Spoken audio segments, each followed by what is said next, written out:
तो जी लखनऊ में एक लड़का पीट दिया गया। एक लड़की ने पुलिस के सामने, लोगों के सामने, भरे बाजार में, और सब देखते रहे। जो बचाने आया उसे भी थप्पड़ मार दिया लड़की ने। अब भाई फेमिनिज्म है, इतना तो इमाम उल हक बनता है लड़की का कि किसी गरीब का फोन तोड़ दे, गाड़ी का शीशा वीशा तोड़ दे। लड़की ने उछल उछल के थप्पड़ मारे हैं भाई साहब, और ऐसे मैंने स्मैश नहीं मारे होंगे वॉलीबॉल में जैसे वो थप्पड़ मार रही थी। अब भाई बरकत ने कहा है कि स्मैश ब्राह्मणिकल पेट्रियार्की, लड़की सीरियसली ले गई, कसम उड़ान छल्ले की दे के स्मैश मारे हैं। पर सवाल यही कि क्या हमें ऐसे वाला फेमिनिज्म चाहिए या ऐसे वाला। जानेंगे फेमिनिज्म के इतिहास को, लखनऊ केस को, साथ ही करेंगे चक दे इंडिया भी। आप हमारे साथ बने रहिए, देखते रहिए आज की ताज़ा खबर।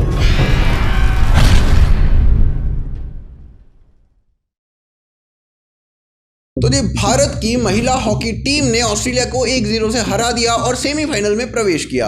अब हॉकी टीम के परिश्रम का सारा श्रेय दे दिया गया चक दे इंडिया और शाहरुख खान को। कह दिया गया कि जीत की जो सबसे बड़ी वजह है वो है शाहरुख खान और चक दे इंडिया। इन्हीं को ही पूरा श्रेय मिलना चाहिए क्योंकि इन्होंने पूरी एक जनरेशन को इंस्पायर कर दिया है हॉकी खेलने के लिए। सही बात है, सलमान भाई ने पूरी एक जनरेशन ऑफ शूटर को इंस्पायर कर दिया है, और शूटर्स की परफॉर्मेंस पे इन्होंने गोली को लानत पे भेज दी है। इन्होंने डिस्कस थ्रो को, इन्होंने क्रिकेटर्स को, और इन्होंने वेट लिफ्टर्स को इंस्पायर किया है। और इन भाई साहब ने तो ईव टीजर्स को, स्ट्रोकर्स को, सबको इंस्पायर कर दिया है। और इन्होंने किसे इंस्पायर किया है वो आप मुझे कमेंट सेक्शन में बताइए। वहीं जावेद चिचा से लेके रिफत जावेद तक सब ने चक दे को, शाहरुख को हॉकी की इस परफॉर्मेंस का श्रेय देने लगे। इधर से शाहरुख खुद अपने आप को एक्स कोच बताने लगे। खैर उन्हें बढ़िया जवाब भी मिल गया। पर यहाँ पर सबसे बड़ा सवाल ये कि विमेन एम्पावरमेंट क्या है, फेमिनिज्म क्या है। क्या ये विमेन एम्पावरमेंट है, या फिर ये, क्या इससे ज़्यादा एम्पावर्ड विमेन आपने देखी है कहीं, या फिर ये वाला ज़्यादा एम्पावर्ड है? कौन है, क्या है फेमिनिज्म? इस पूरे इंसिडेंट में गलती किसकी आप सभी को अब तक पता चल चुका होगा। सीसीटीवी फुटेज सबने देख ही ली होगी। बताया गया कि सिग्नल काम नहीं कर रहा था, ट्रैफिक पुलिस ट्रैफिक को हैंडल कर रही थी, लड़की को बिल्कुल वेट नहीं करना आता, तो भाई लड़की निकल पड़े हैं। अब ये गाना किसने चलाया बे? अब पुलिस वाले ने जब ट्रैफिक रोका तो गाड़ी वाला काफी स्पीड में आया और लड़की के पास आकर रुक गया। खैर लड़की गाड़ी से टकराई नहीं तो फिजिक्स का जो लॉ था और ग्रेविटी थी वो सब काम दिखा देते। अब हो सकता है लड़की को इसी बात पर गुस्सा आ गया हो कि गाड़ी मारी क्यों नहीं, और इसलिए उन्होंने गाड़ी वाले को मार दिया। अब ऐसी वाली फेमिनिज्म ना हम पहले भी कई बार देख चुके, चाहे वो रोहतक ब्रेवाट हो, जसलीन कौर हो, जोमेटो का फ्री वीजा के चक्कर में लड़के को मारने वाली ये वाली बेंगलोर की मैडम हो, ऐसे बड़े सारे केसेस जो है हमने देखे हैं। अब सवाल ये कि ऐसे पिज्जा लेना सही या फिर ऐसे, ये वाली विमेन एम्पावरमेंट या वो, क्या है असली फेमिनिज्म? चलिए थोड़ा सा फेमिनिज्म के इतिहास को समझते हैं और उसको भारत के कॉन्टेक्स्ट में भी जानने की कोशिश करेंगे। तो सबसे पहला सवाल ये, फेमिनिज्म आया कहाँ से, है क्या ये चीज़? तो जी लेट 1800 में फेमिनिज्म की शुरुआत होती है, भारत में नहीं, यूरोप अमेरिका में। और बहुत ही वैलिड पॉइंट्स होते हैं। कहा जाता है कि औरतों को भी बराबर के हक दिए जाएं, जैसा उन्हें अलाउड नहीं था कि पब्लिक गैदरिंग को वो संबोधित कर सकती थी, या फिर उन्हें वोट डालने का भी अधिकार नहीं था। और इसकी जो जड़ें हैं वो फ्रेंच रेवोल्यूशन तक जाती हैं। तो भाई फ्रेंच रेवोल्यूशन में उनको अधिकार नहीं दिए गए कि वो वोट डाल सकें। 1946 में जाके फ्रांस ने वोटिंग के राइट दिए। 1920 में जाके यूएसए ने कुछ जगहों पर वोटिंग के राइट दिए, छोटी मोटी जगहों पर, उसमें भी ब्लैक वीमेन को नहीं दिए गए। 1956 में जाकर यूएसए ने सबको ये वाले राइट दिए। अब भारत स्वाधीन हुआ 1947 में, और किसी के मन में कोई शक नहीं था कि औरतों को वोटिंग राइट्स नहीं देने हैं। भारत पहला ऐसा देश बना जिसने कॉन्स्टिट्यूशन के साथ औरतों को भी वोटिंग राइट दे दिया। भारत वो देश था जिसमें भारत के सुभाष चंद्र बोस ने उनकी आर्मी, इंडियन नेशनल आर्मी में रानी झांसी रेजिमेंट रखी थी। जहां ब्रिटिश इंडिया मना करता था कि औरतों की आर्मी नहीं होगी, वहां पर एक पूरी रेजिमेंट आर्मी की थी, और इनका नाम था कर्नल लक्ष्मी सहगल।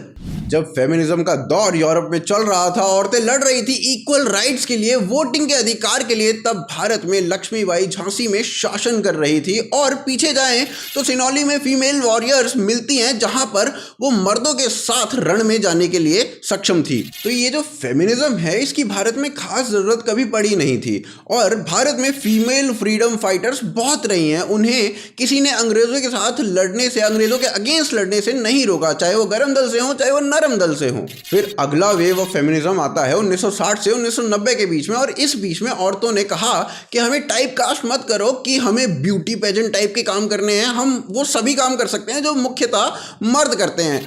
और ये सही बात भी थी, ऐसा होना भी चाहिए। लेकिन उस वक्त स्वाधीन भारत की प्रधानमंत्री ये बन चुकी थी और सबसे अधिक सीट जीत कर इन्होंने सत्ता ग्रहण करी थी। तो जहां अमेरिका में आज तो कोई महिला प्रेसिडेंट नहीं बनी, एक वाइस प्रेसिडेंट महिला के बनने के ऊपर इतना हल्ला काट दिया जाता है, वो देखो विमेन बन गई।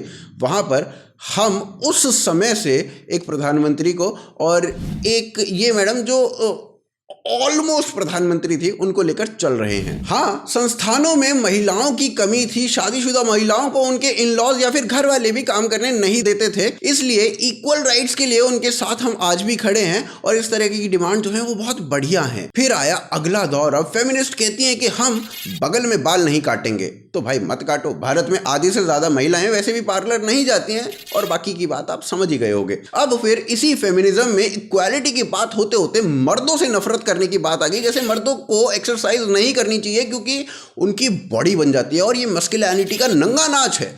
भारत में जो फेमिनिज्म की वेव आई वो तो अलग ही लेवल पर बवाल बचा रही है। मतलब बुर्का पहनना तो चॉइस है मगर घूंघट रखना नहीं। मेरे हिसाब से तो दोनों ही नहीं होने चाहिए। उधर से फिर ये तृप्ति देसाई आ गई, ये शिग्नापुर के मंदिर में तो चली जाती हैं, ये स्वामी अयप्पा के मंदिर में तो चली जाती हैं, लेकिन जब बात आती है हाजी अली में घुसने की तो वो इनर सेंक्टम तक नहीं जाती हैं, वो बाहर ही रुक जाती है और कहती है कि भाई यहीं तक अलाउड है, हम तो यहीं तक जाएंगे, बवाल नहीं काटेंगे। अब थोड़ी हिपोक्रेसी ये वाली और देख लीजिए।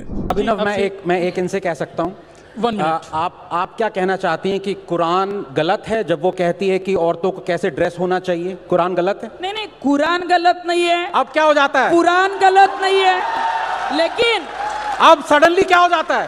सारा प्रोग्रेसिवनेस कहाँ चला जाता है आपका? नहीं, सुनिए, बोलिए। ये देखिए, कुरान के कुछ सारी हिम्मत कहाँ गई? मैं सवाल को आपसे पूछता हूँ। हमारे कुरान के नियम है, उसमें बदलाव लाना चाहिए। वहीं एक फेमिनिज्म इन इंडिया नाम का ट्विटर हैंडल और वेबसाइट है, ये अलग लेवल की बकेती पीले पड़े हैं। इनका ध्येय ये है कि फेमिनिज्म के नाम पर हिंदुओं से महिलाओं को विमुख कर दो। इनके हिसाब से इस्लाम फेमिनिज्म को बढ़ावा देता है और हिंदुइज्म में महिलाओं की दुर्गा की पूजा करना नारियों का अपमान है। कैसे कर लेते हैं भाई? होली का एक नारी को होली पर जला देते हैं हिंदू। अबे ढोलकी के हम रावण को भी जलाते हैं। मतलब जेंडर को कोई भेदभाव नहीं है। और मजे की बात ये तो बहुजन एंगल देने की कोशिश कर रहे हो ना। रावण और होलिका दोनों ही ब्राह्मण थे, यानी कि जाति भेद भी नहीं था।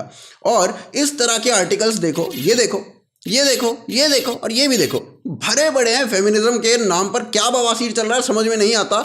इक्वालिटी की जगह कुछ और ही चल रहा है। अगर एक लड़का एक लड़की को पीटता है और वो गलत है तो उसके अगेंस्ट सब आवाज उठाते हैं, लेकिन अगर एक लड़की लड़के को पीटती है तो कोई फेमिनिस्ट इसके अगेंस्ट क्यों नहीं बोलती? सवाल यही। आशान्वित हूं वीडियो पसंद आई होगी। वीडियो को शेयर करिए। मर्चेंडाइज खरीदनी है तो भोकालफैक्ट्री.com है, और उसके अलावा आप हमें patreon.com पे सपोर्ट कर सकते हैं या फिर ज्वाइन बटन के थ्रू सपोर्ट कर सकते हैं। लिंक सभी के पिंड कमेंट में है। उसके अलावा ट्विटर, फेसबुक, इंस्टाग्राम पर आप फॉलो कर सकते हैं। आप देख रहे हैं आज की ताज़ा खबर। जय हिंद, जय भारत।